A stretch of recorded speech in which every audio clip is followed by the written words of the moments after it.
The lecture hall smelled wrong.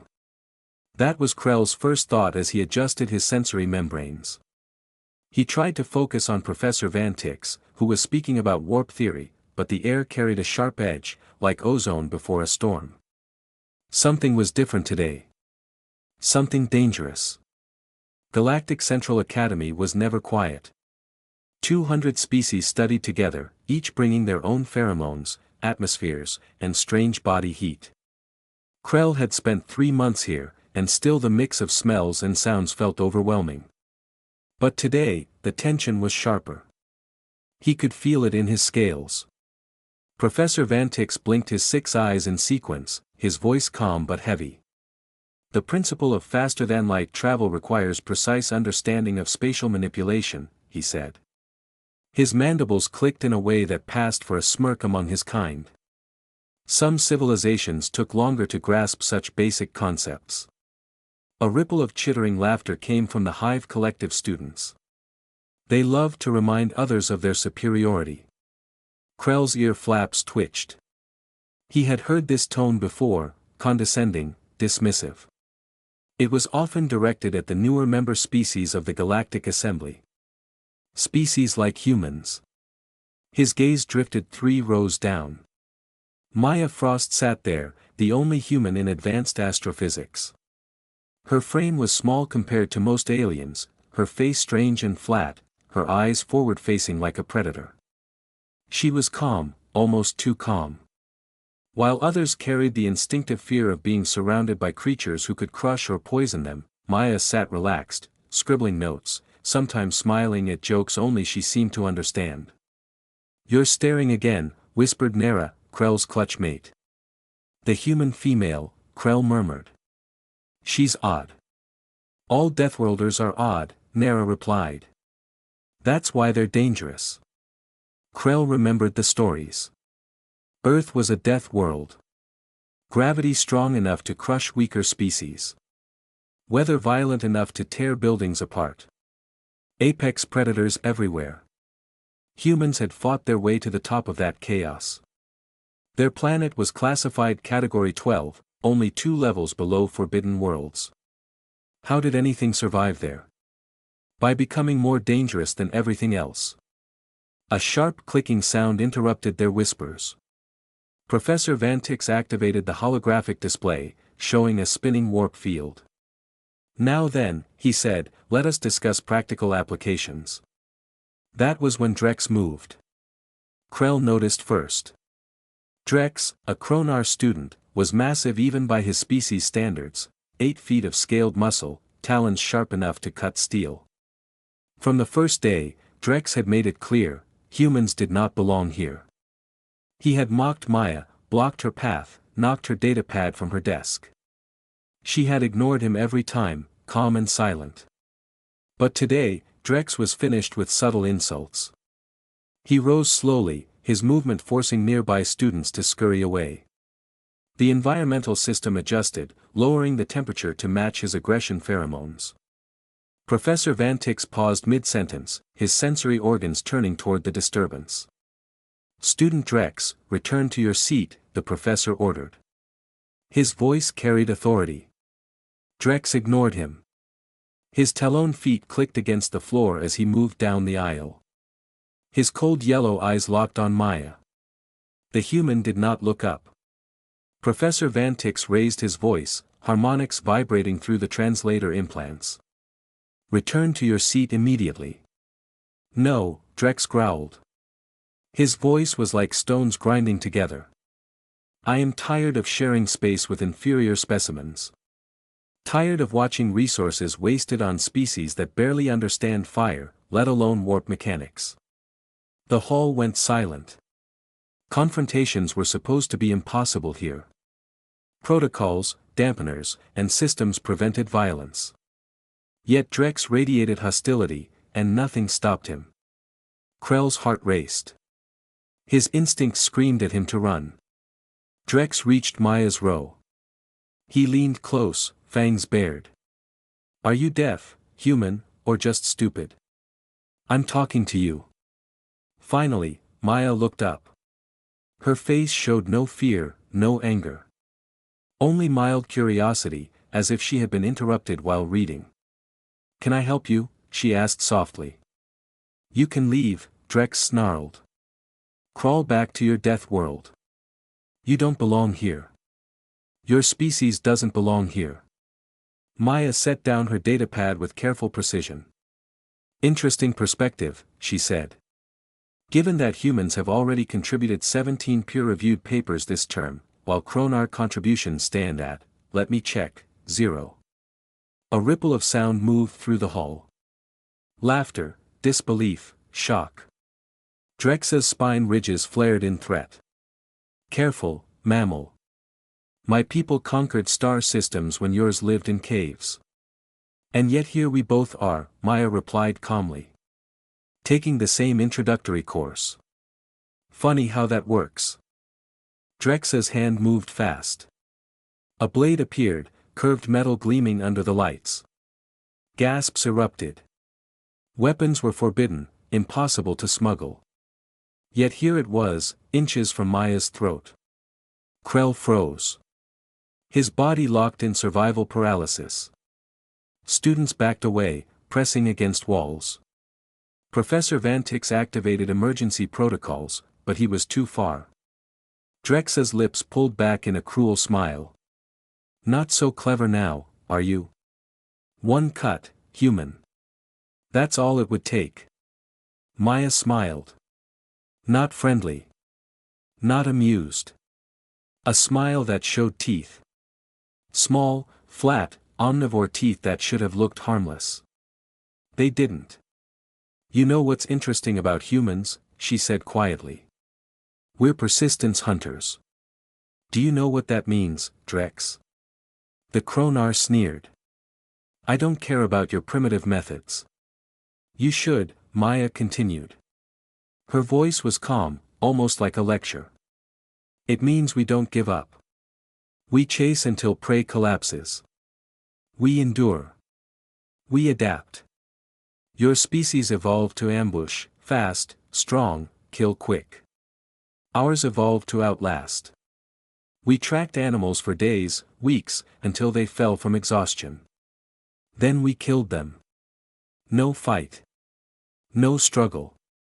Just patience." Drex's hand trembled. His blade was no longer steady. Maya rose to her feet. Smooth, controlled. She was tall enough that Drex had to adjust his angle to keep the knife at her throat. "The point," she said, "is that you brought a knife to a neurological war. While you were busy showing off, my adrenal system activated. My strength increased. My pain dampened. My reaction time doubled. Automatically. Because when threatened, humans become more dangerous." She stepped forward. Drex stepped back. The predator was retreating. "You're going to lower that knife," Maya said softly. "You're going to wait for security. And you're going to spend the rest of your life wondering why you were so scared of an unarmed prey species." "Yes," she added. "You are scared." The knife clattered to the floor. 3 days after the incident, the academy was still buzzing. Students whispered in corridors, professors spoke in hushed tones, and security patrols doubled their presence. Everyone remembered the moment when Drex, the Kronar warrior, had raised a forbidden blade against Maya Frost, the human girl. Everyone remembered how she had stood calm, unarmed, and forced him to retreat. Krell felt the tension every time he entered a public space. The academy was supposed to be safe, protected by protocols and dampeners. Yet Drex had broken those rules, and Maya had broken expectations. The galaxy was watching. The cafeteria on level 47 was chaos as usual. 6,000 students, 90 different diets, and dozens of environmental zones. Protein vats bubbled, mineral dispensers clattered, methane chambers hissed, and temperature zones shifted from freezing to molten. Krell carried his nutrient paste, bland and gray, and searched for a place to sit. Nera waved him over near the observation windows. Her spines were relaxed, a sign she felt safe. As soon as Krell sat down, she leaned forward. Did you hear? They're expelling Drex. Not just him, the entire Kronar delegation is being recalled. Krell blinked. The whole delegation? Yes. Diplomatic incident. Treaty violations. His clan is demanding human blood in compensation. They say Maya humiliated him, and warrior honor requires satisfaction.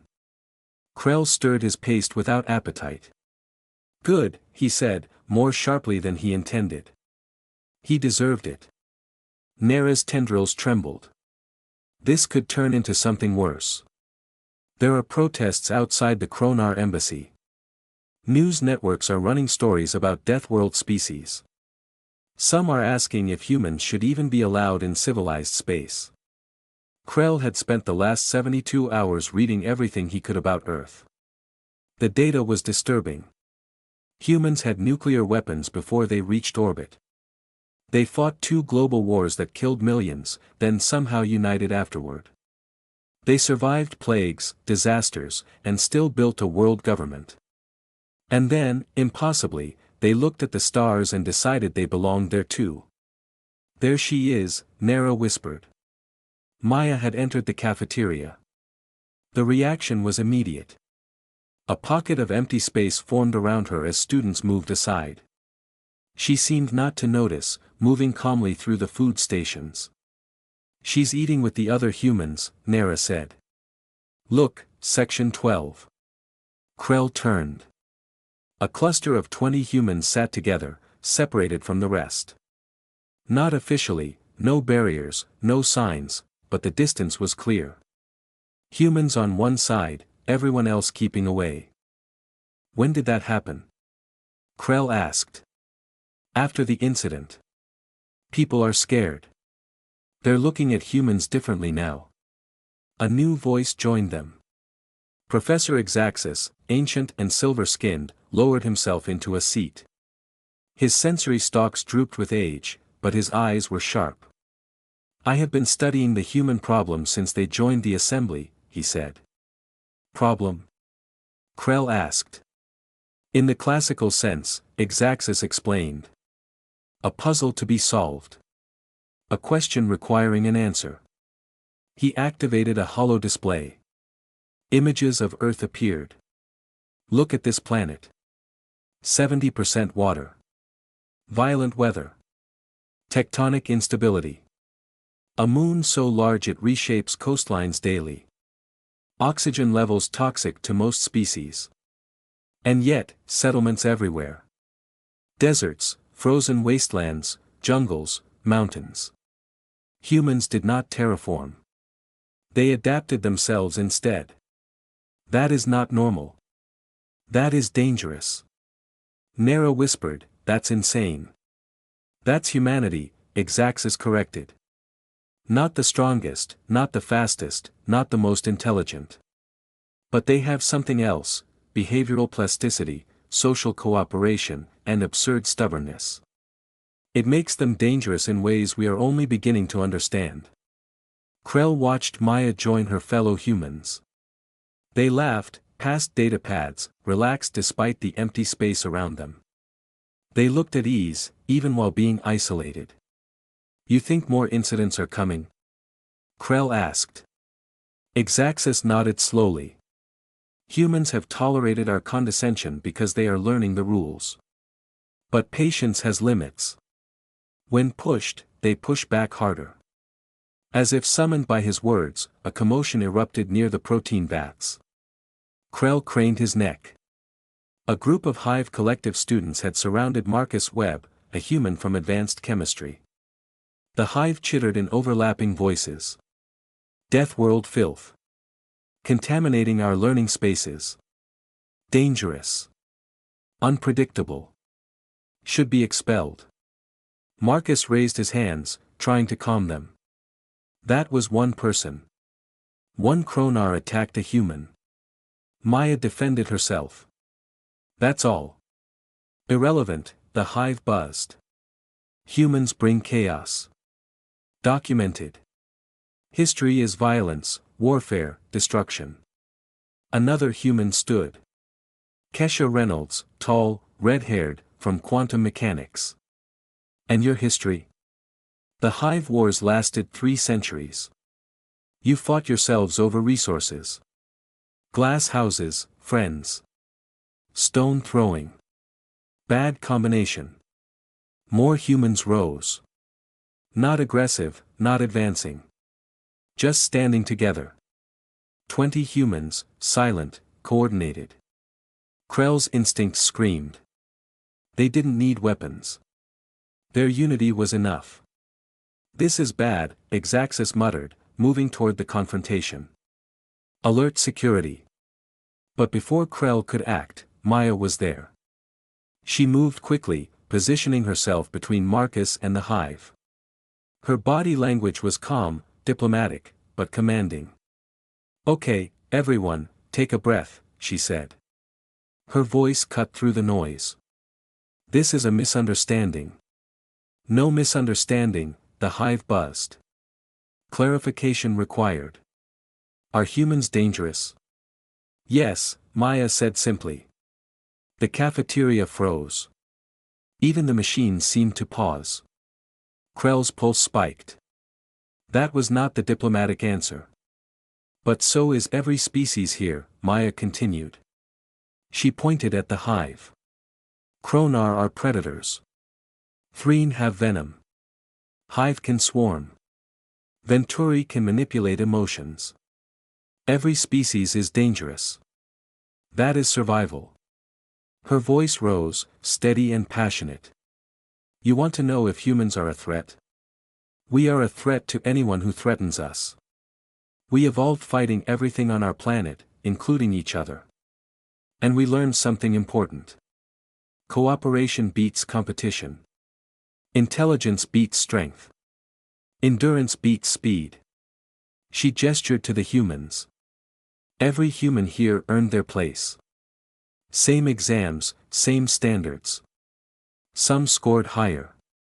We did it despite coming from a species that only reached the stars 6 years ago. Marcus added, one Kronar made a bad choice. He faces consequences. Punishing all humans for one alien's mistake is not justice. It is prejudice. The Hive quieted. Their units conferred, processing. Finally, their consensus voice emerged. Logical argument presented. Individual accountability versus collective punishment. Variables require recalculation. Initial assessment may have been biased. It was not an apology, but close. The tension eased. Students returned to meals. Some even sat closer to the human section. Krell exhaled. He realized something again, humans were not just surviving here.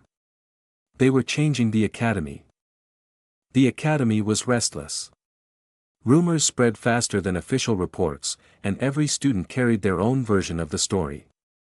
Some said Maya Frost had stared down Drex until he dropped his weapon. Others claimed she had used hidden technology. A few whispered that humans had secret powers. Whatever the truth, one fact remained, a Kronar warrior had retreated, and a human had stood unarmed. Krell felt the shift everywhere. In the lecture halls, conversations stopped when Maya entered. In corridors, students moved aside, giving her space. Even professors seemed cautious, their voices careful when addressing her. The academy had changed, and Krell knew it was only the beginning. Professor Vantix filed thousands of reports, but paperwork could not erase what everyone had seen. The Kronar delegation was gone, recalled in disgrace. Yet their absence did not bring peace. Instead, it created a vacuum filled with suspicion. The Hive collective whispered about contagion. The Three muttered about venom and balance. The Venturi sensed fear in every corner. And the humans, 20 of them scattered across advanced courses, sat together now, united by necessity. Krell watched them from a distance.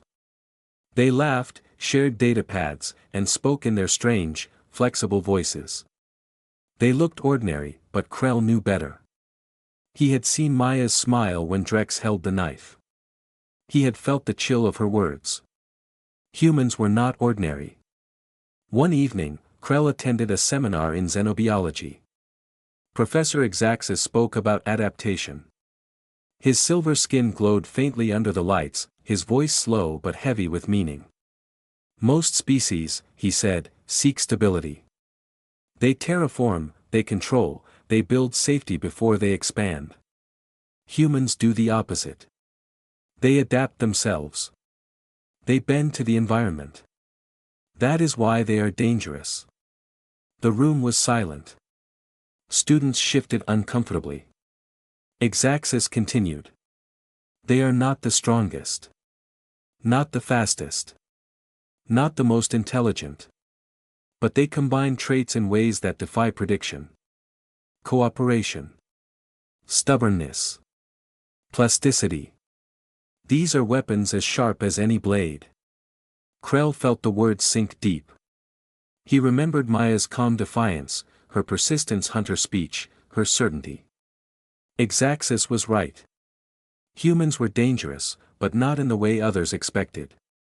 After the seminar, Krell walked through the Academy Plaza. The night sky shimmered with distant stars, and the air carried the hum of energy fields. He saw Maya sitting alone near the fountain, her datapad glowing softly. He hesitated, then approached. "You changed everything," he said quietly. Maya looked up, her predator eyes steady. "I didn't want to. I just wanted to learn warp theory." "But Drex," Krell began. "He made a choice," Maya interrupted. "I responded. That's all." Her voice was calm, but Krell sensed the weight behind her words. She was not boasting. She was stating facts. "Do you realize what the galaxy thinks now?"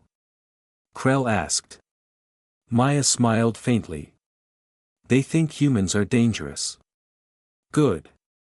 Maybe they'll stop underestimating us." Krell shivered. Her tone was not hostile, but it carried certainty. Humans did not seek conflict, but they would not run from it either. The next day, tension rose again. A group of Threen students confronted a human in the library. Their venom sacs pulsed, a visible threat. They accused him of arrogance, of bringing chaos. The human did not fight back. He simply stood his ground, calm and steady. Security arrived quickly, dispersing the confrontation. But whispers spread. Incidents were multiplying. Fear was growing. Professor Exaxis called an emergency meeting. Representatives from multiple species gathered in the council chamber. Krell attended as an observer. The atmosphere was heavy, filled with suspicion. Exaxis spoke first.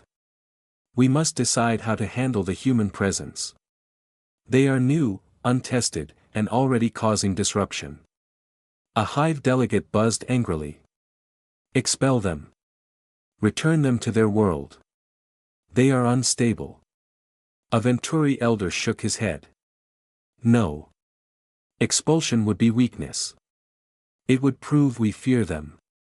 That would make them stronger." A Threen representative hissed. "Then restrict them. Limit their access. Keep them under watch." The debate grew heated. Voices clashed, accusations flew. Krell listened, his heart racing. He realized something important: none of them understood humans. They saw danger, but not the source. Finally, Maya entered the chamber. She had not been invited, but she walked in calmly, her steps echoing. The room fell silent. "You want to know what humans are," she said. Her voice carried across the chamber. "We are survivors. We endured ice ages, volcanoes, predators, diseases. We endured ourselves. We fought wars that should have destroyed us, and we built peace afterward. We are dangerous, yes. But only to those who threaten us." Her words hung in the air. No one spoke. "We came here to learn," Maya continued. "We passed your exams. We met your standards. We earned our place. Judge us by our actions, not your fear." Krell felt a chill. Her speech was simple, but it carried power. She was not pleading. She was declaring. The Hive delegate buzzed uncertainly. Your history is violent. Maya nodded. Yes. And we learned from it. Violence taught us cooperation. Chaos taught us endurance. Fear taught us courage. That is who we are. Silence followed. Slowly, the delegates lowered their voices. The debate ended without resolution, but the atmosphere had shifted. Maya had spoken, and the galaxy had listened. Krell left the chamber with his mind racing. He realized the turning point had come. The Academy, the Assembly, the galaxy itself, none of them would ever see humans the same way again. The Academy was no longer just a place of learning. It had become the center of a storm. What happened with Drex and Maya was now a political matter. The Kronar delegation had been recalled, but their leaders were furious. They demanded justice, claiming their warrior had been humiliated. Krell felt the tension every time he walked through the halls. Security patrols were everywhere. Students whispered about expulsion, sanctions, even war. The humans were watched closely, but they did not seem afraid. They moved together, calm and united, as if they had already prepared for this kind of pressure. Professor Exaxis warned his students during lectures. The galaxy is fragile, he said. One spark can ignite conflict. And humans, whether they intend it or not, have become that spark. Krell could not disagree. He had seen the way other species looked at Maya and her people now. Fear mixed with curiosity. Respect mixed with suspicion. The Academy was divided. One evening, Krell attended a council session held in the Great Chamber. Representatives from dozens of species sat in a circle, their voices sharp and heavy. The topic was clear: what to do about the humans. A Hive collective delegate spoke first. They are unstable. Their history is violence. Expel them before they contaminate our institutions. A Threne representative hissed. Their biology is dangerous. Their endurance, their adaptability, it is unnatural. Restrict them. Limit their access. A Venturi elder shook his head. No. Expulsion or restriction will only prove we fear them. Fear gives power. We must be careful. The debate grew louder. Some called for punishment, others for caution. Krell listened, his heart racing. He realized none of them truly understood humans. They saw danger, but they did not see the reason behind it. Then the doors opened. Maya entered. She was not invited, but she walked in calmly, her steps echoing across the chamber. The voices fell silent. You are talking about us, she said. Her voice was steady, simple. So I will answer. She stood in the center, her eyes scanning the delegates. You think humans are unstable. You think we are violent.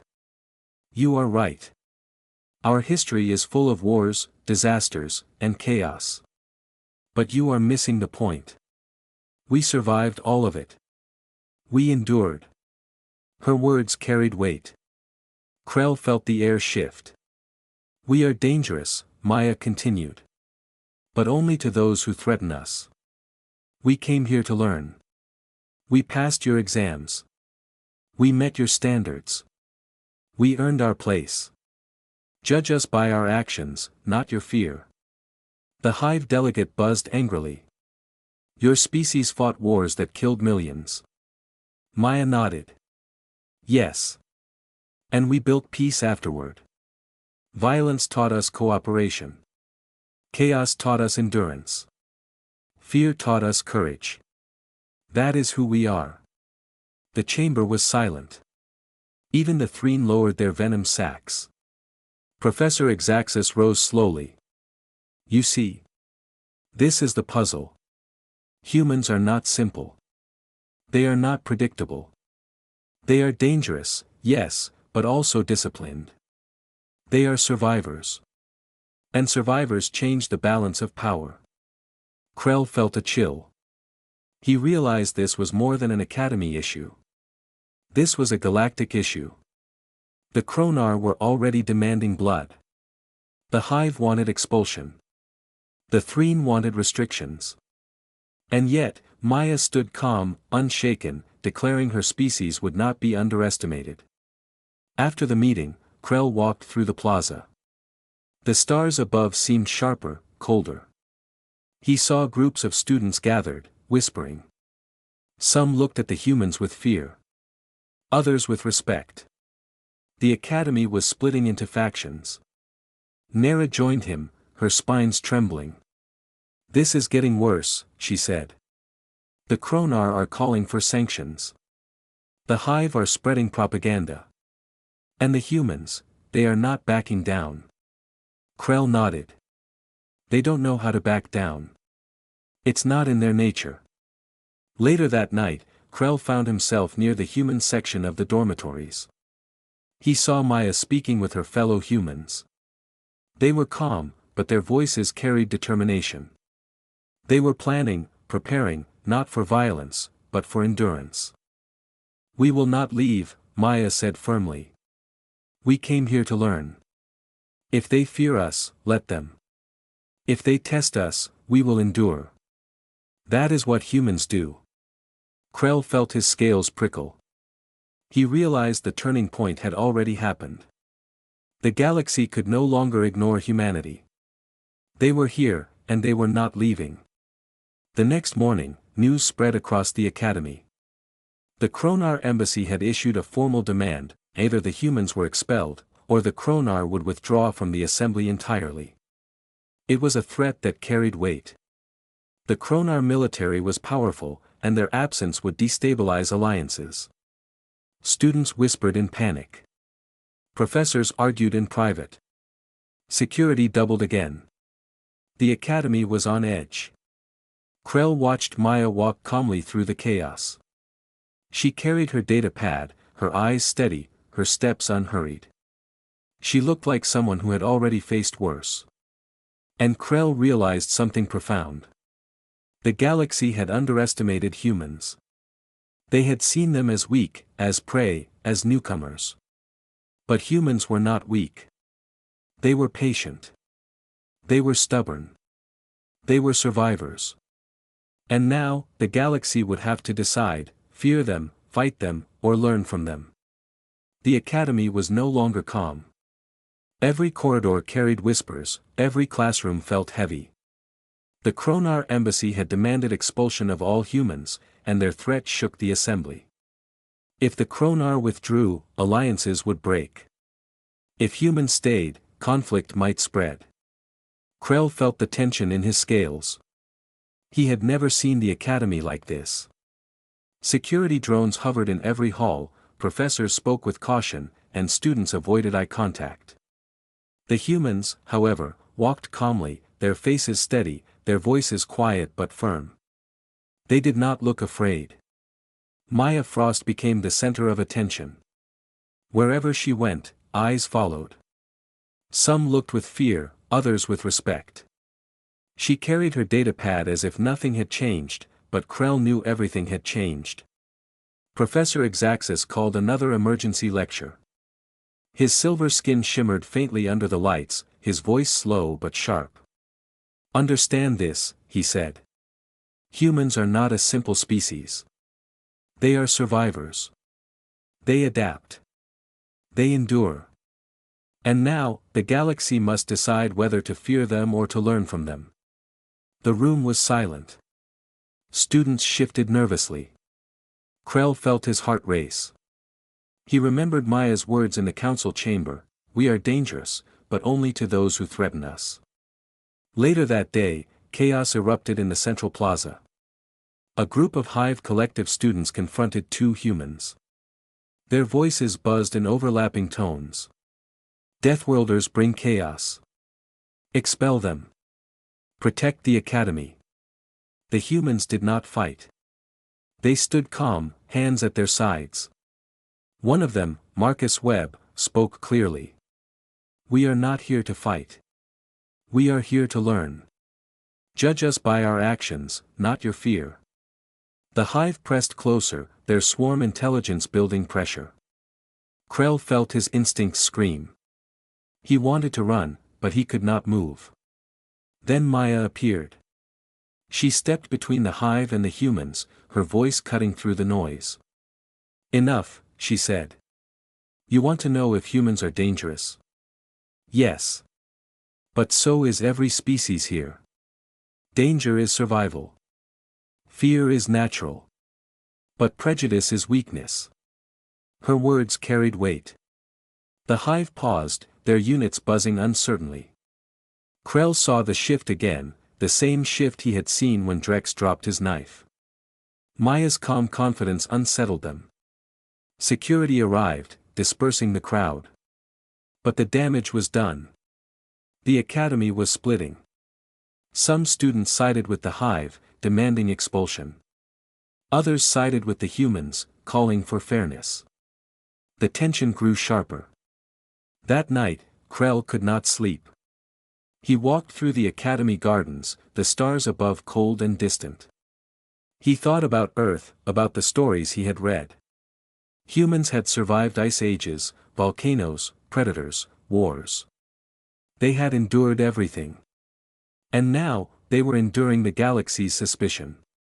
He found Maya sitting near the fountain, her datapad glowing softly. She looked up as he approached. You should be careful, Krell said quietly. The Kronar want blood. The hive want you gone.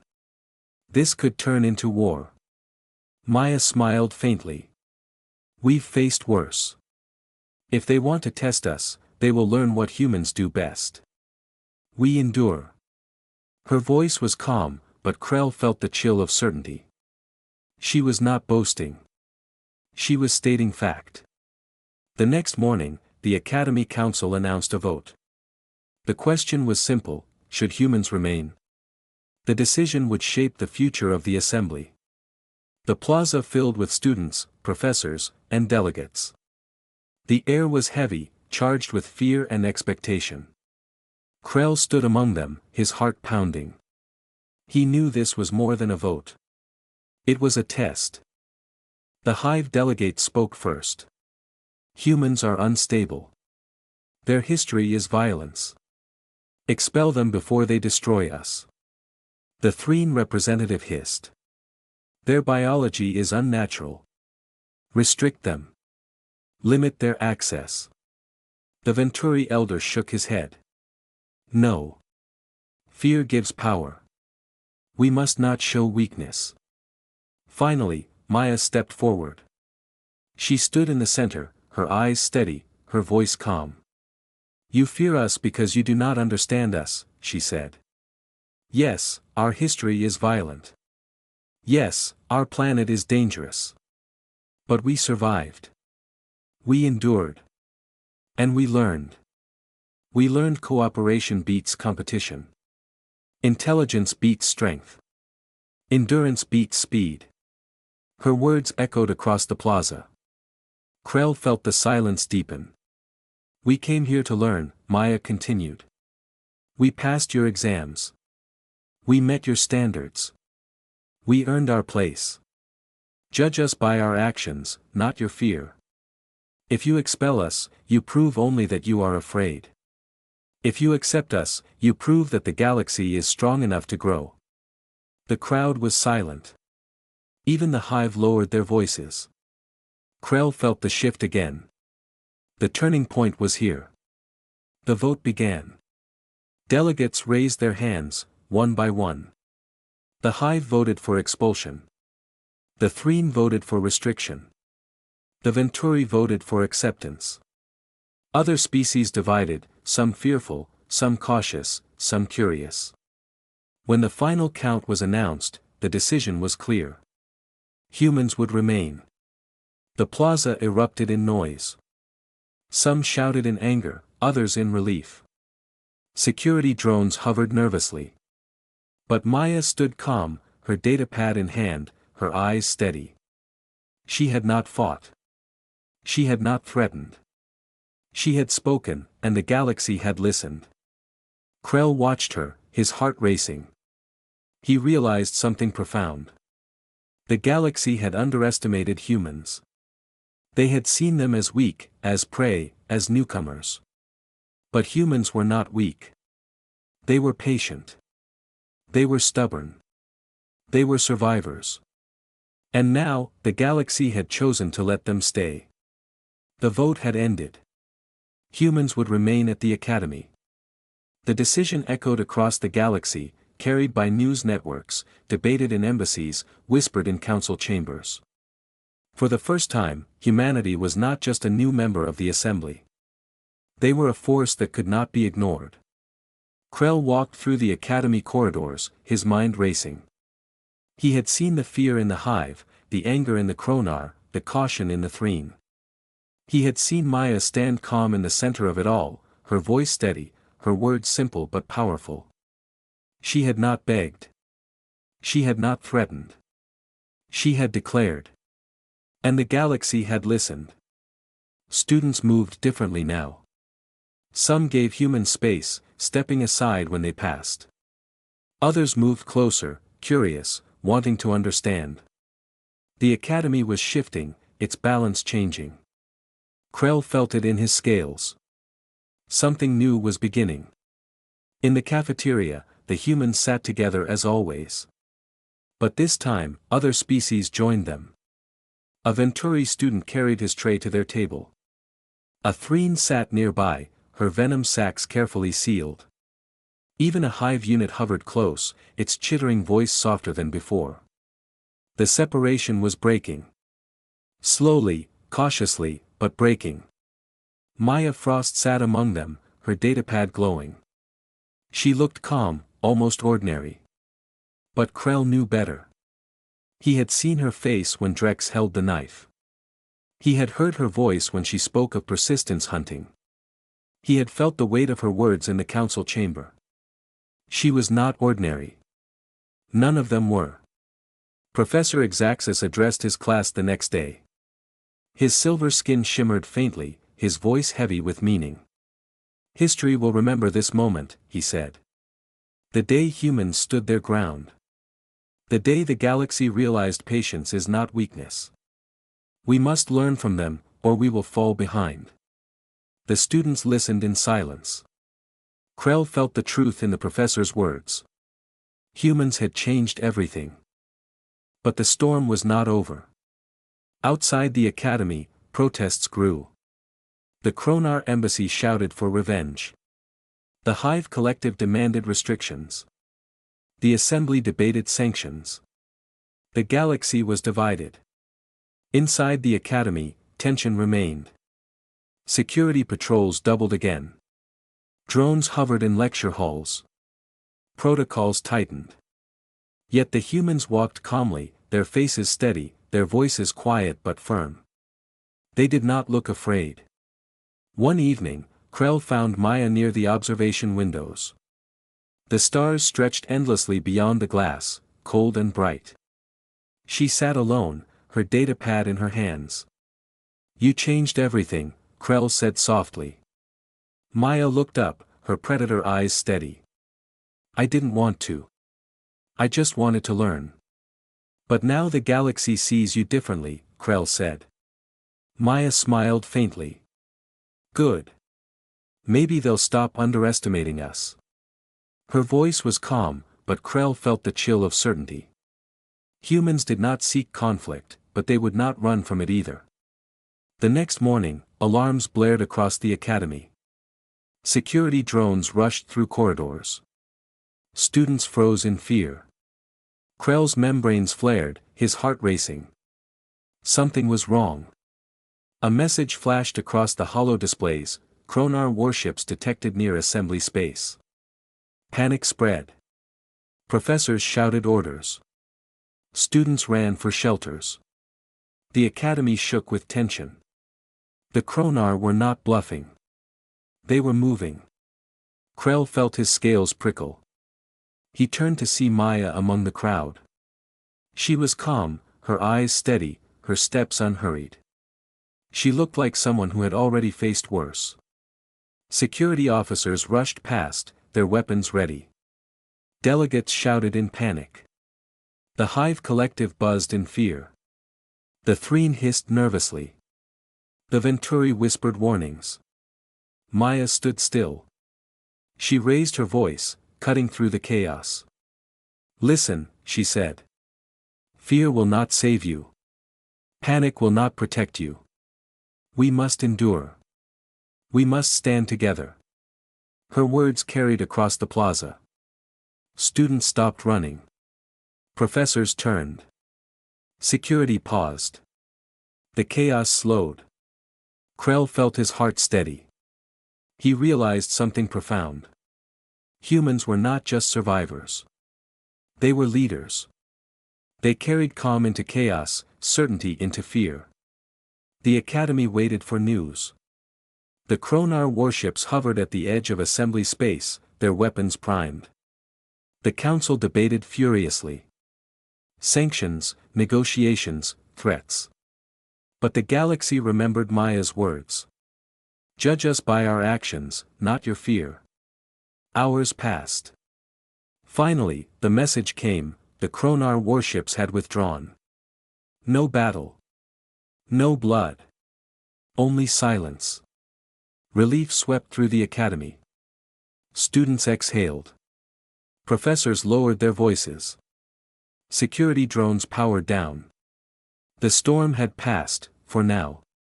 Krell watched Maya return to her seat, her datapad in hand. She looked calm, almost ordinary. But Krell knew better. She had stood against Drex. She had faced the Hive. She had spoken to the Council. And now, her presence had steadied the Academy during a crisis. He realized the truth. The galaxy had underestimated humans. They had seen them as weak, as prey, as newcomers. But humans were not weak. They were patient. They were stubborn. They were survivors. And now, the galaxy had learned. Maya looked up, her eyes steady. "On Earth," she said softly, "we have a saying. The storm always passes. But survivors remain." Krell felt the words sink deep. He knew the galaxy would never be the same.